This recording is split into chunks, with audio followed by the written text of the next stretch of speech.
क्या वक्तों ज़्यादातर साधकों के अनुभव एक जैसे होते हैं, लेकिन कुछ अनुभव ऐसे होते हैं जो हर साधक को परेशान कर डालते हैं और उसे भटका देते हैं। वे 3 अनुभव मैं आपसे शेयर करना चाहूँगी जो मैंने भी अनुभव किया है। जैसा कि पहला ऐसा होता है, हम साधना क्षेत्र में आगे बढ़ते तो हमारे मन में ये विचार बड़ी तेज़ी से, तीव्रता से उमड़ पड़ता है कि अब हमें जो है गृहस्थ जीवन में शांति नहीं मिल रही है, हमें किसी एकांत स्थान पे जाके साधना करनी चाहिए और परमात्मा का साक्षात्कार एकांत या पर्वतों पर जाकर ही किया जाता है। लेकिन यह असत्य है, ठीक है? इस चक्कर में बिल्कुल भी ना पड़ें। जो साधना आप घर में शांतिपूर्वक कर सकते हैं, अपने अनुसार सबको ढाल सकते हैं, वह कहीं नहीं कर सकते। कहीं बाहर जाएँगे तो आपको दूसरों के अनुसार ढलना पड़ेगा। पहली बात तो आपको एकांत स्थान मिले ना मिले, और मिल भी गया तो खाने-पीने की बड़ी व्यवस्था ख़राब होती है, रहने की व्यवस्था ख़राब होती है और माहौल तो बहुत ही गंदा होता है। ख़ासकर अगर महिलाएँ संन्यास लेने की सोच रही हैं तो बिल्कुल भी ना सोचें। बाहर माहौल बिल्कुल अच्छा नहीं है। आजकल कलयुग है, कलयुग में कुछ भी हो सकता है बाहर आपके साथ। जो सुरक्षा आपको घर में मिल रही है वो कहीं नहीं मिलेगी।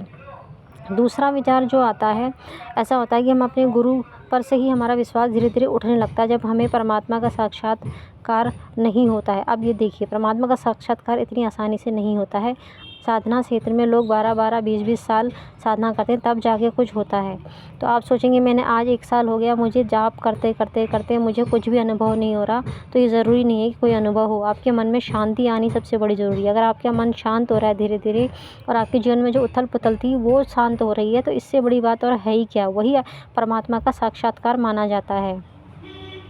तीसरा ऐसा होता है कि जब परमात्मा का साक्षात्कार नहीं होता तो हम भटकने लगते हैं, कभी इस गुरु के पास, कभी उस गुरु के पास, या फिर ऐसा होता है कि जैसे आजकल क्रिया योग का बड़ा चलन चल गया कि क्रिया योग से ही साक्षात्कार जल्दी होता है, वह रॉकेट का काम करती है, तो यह गलत है।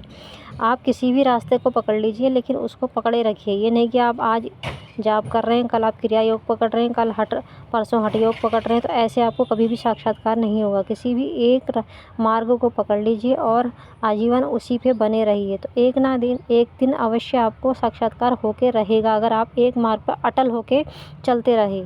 तो यही 3 जो अनुभव थे मैं आपसे शेयर करना चाहती थी। जय माँ कामाख्या भक्तों।